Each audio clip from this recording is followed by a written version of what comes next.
Welcome to St. Norbert College. This is the only existing college in the world founded by the religious community of men and women called the Norbertines. You will soon learn that the things that make this campus what it is today are its history and traditions.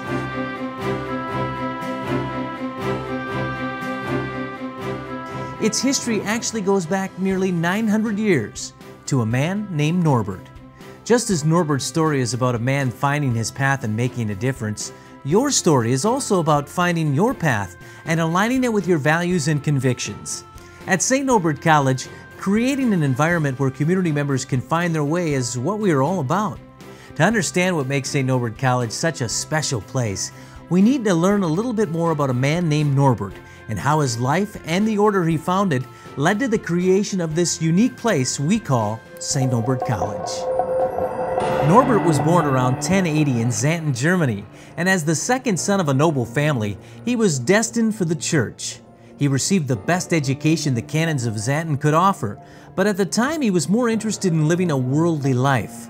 That all changed dramatically around the age of 35 when Norbert experienced an extraordinary encounter with God.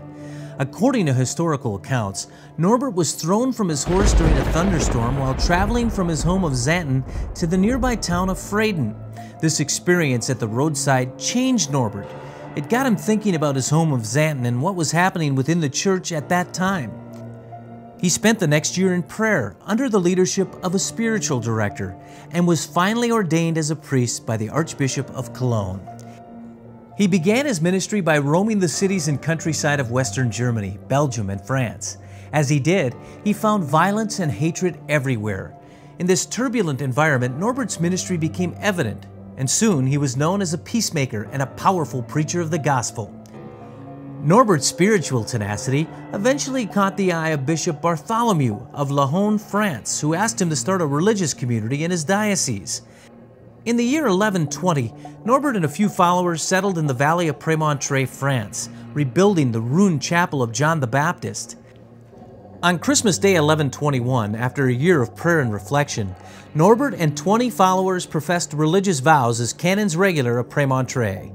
Officially called the Order of Premonstratensians after the place of their founding, today the order is known more simply as the Norbertines. Taking their inspiration from the earliest Christians in the rule of St. Augustine, Norbertines dedicate themselves to a life of community living, poverty, obedience, celibacy, and active priestly ministry. In this way, they follow the call of the Holy Spirit in serving others. Norbert, who only 5 years earlier had first heard God's call on the road of Freyden, was now making a major difference in the lives of others and in the course of the Catholic Church. His followers quickly grew in number, and their reach expanded rapidly. In a short time, Norbert's abbey in Prémontré became just one of dozens throughout northern Europe. In 1126, 5 years after starting his order, Norbert was nominated to be the Archbishop of Magdeburg. His years as Archbishop weren't easy. He frequently faced strong opposition to his ideas and reforms, but eventually, Norbert won the love and respect of the local clergy and the people. In the end, Norbert's reputation as a peacemaker and mediator became so well known that he was often called upon to advise the emperor about how to address internal conflicts in Germany and in the wider church. By 1134, Archbishop Norbert, exhausted by personal sacrifice, endless travel, and malaria, died in Magdeburg at the age of 54. Remarkably, it had only been 19 short years since this extraordinary man of courage met God on that road between Xanten and Freyden. Those 19 years set the course for establishing a legacy of spiritual influence, an influence that continues today and reaches into the hearts of men and women around the world. The actual birthplace of the Norbertine order would survive for more than 600 years. In 1790, however, the site of Prémontré was seized during the French Revolution, and much of the abbey was destroyed. Rome became the order's headquarters. Today, more than 1,300 Norbertine priests, brothers, deacons, and novices, and some 300 sisters are living examples of the community of God. These men and women can be found in parishes around the world, in isolated villages, bringing hope to people ravaged by war, hunger, and disease, or working as teachers, social workers, lawyers, artists, farmers, and educators in big cities and small towns. Although Norbertines play an active role in the life of the body of Christ outside their own communities, they return to the spiritual duties of the abbey. Spiritual duties that include embracing the joys of daily life through simple communal living by sharing common prayer in the Eucharist, common table, and common recreation, all with the intent of living a life of conversation by building a deeper and more personal relationship with Christ. St. Norbert College traces its beginning to November 1, 1893, when two Norbertine priests and a lay brother from Bern Abbey in Holland set out for the United States. The community there had been asked to staff a number of Belgian-speaking parishes in northeastern Wisconsin. The earliest Norbertines eventually moved from what is now Door County, making their home at St. Joseph Parish on the banks of the Fox River in De Pere, which likely reminded them of their home of the River Maas in Holland.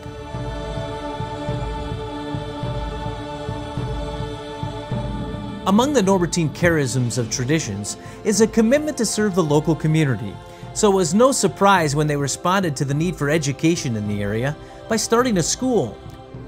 In October of 1898, Father Bernard Pennings, who would later become Abbot Pennings, founded his college to train young men for the priesthood, but he soon discovered a more general need for higher education in northeastern Wisconsin and started a commerce program for lay students.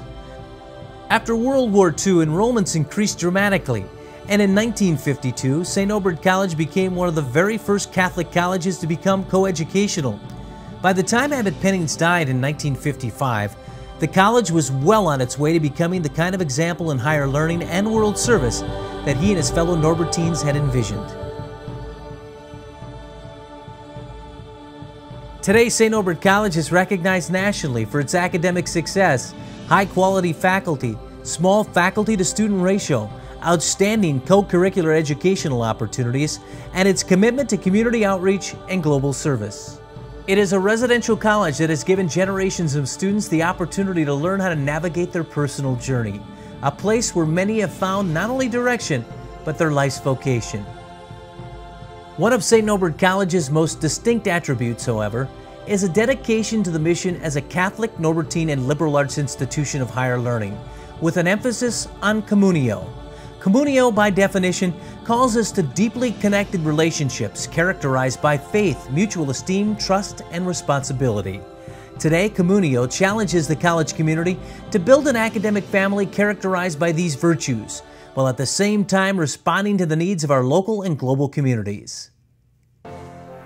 I'm fortunate enough to be involved with the International Business Program, and part of that program requires them to operate a student-run business called Discoveries International, and their mission is to import handcrafted items from developing countries and then resell them here. And there's a lot of unique items. They have a unique mission, which is to learn many, many lessons related to business, while at the same time supporting and generating activity in the economies of developing countries. And at the end of each academic year, what they earn, they give back to a couple of charitable organizations. So in that process, they are living Communio. They're connecting with people who are different than they are. They're connecting to one another toward a greater cause, a greater good. Even more specifically, the St. Norbert College community tries to live the motto, Docere verbo et exemplo, to teach by word and example.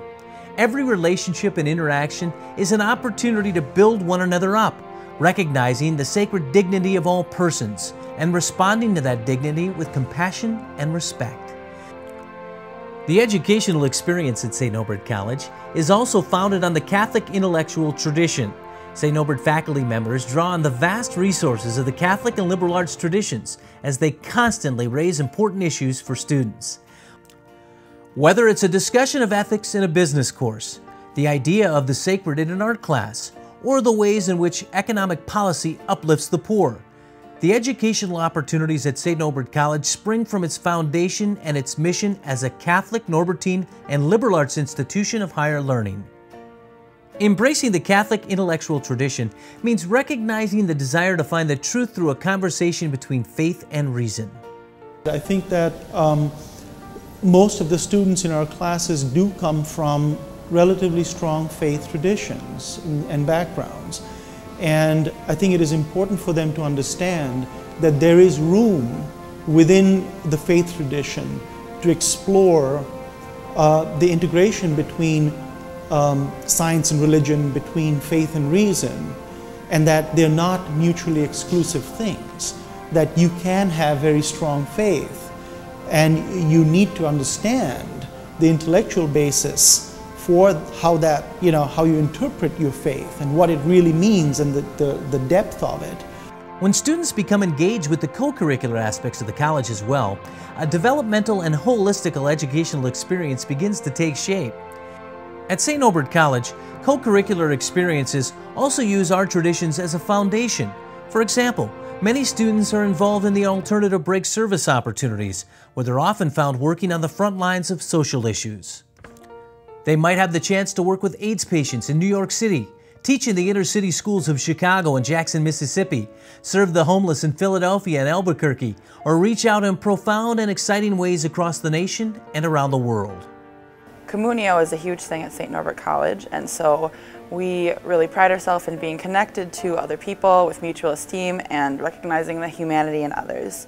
So doing service with other people is integral to that, because you're essentially entering into the chaos of someone else's life. You might not know them, but you're engaging with them, and that is a huge part of our mission here at SNC. Just as Norbertines have abbeys all over the world, the college values its international dimension, welcoming and nurturing students from other cultures and countries. St. Norbert College is currently home to students from approximately 30 countries. But welcoming students to campus from other countries is only half the story. St. Augustine said, "Not to travel is like reading only the first page of a good book." So St. Norbert students are encouraged to broaden their understanding of the world by traveling and studying abroad. I feel they encourage us to become very worldly while we're here, and they want us to learn so much about other places and other people, and to appreciate those things in the world and realize all the blessings that God has given the world. So I feel like having a very strong study abroad program here at St. Norbert really gives the students the opportunity to go out and explore. As the only Norbertine institution of higher learning in the world, St. Norbert College is dedicated to carrying out the mission of St. Norbert of Xanten and Abbot Pennings by taking seriously our three main traditions: Catholic, Norbertine, and liberal arts. When these traditions come to life by sharing our experience with everyone who makes St. Norbert College their home, something magical begins to happen. St. Norbert found his vocation on the banks of the River Rhine. Abbot Pennings began to formulate his life vision on the banks of the River Maas. St. Norbert College on the banks of the Fox River now stands as a testament to the hopes and life work of St. Norbert of Xanten and Abbot Pennings. Inspired by their vision and rooted in three great traditions, the college remains a place where students deepen their understanding of themselves, their neighbors, and the world.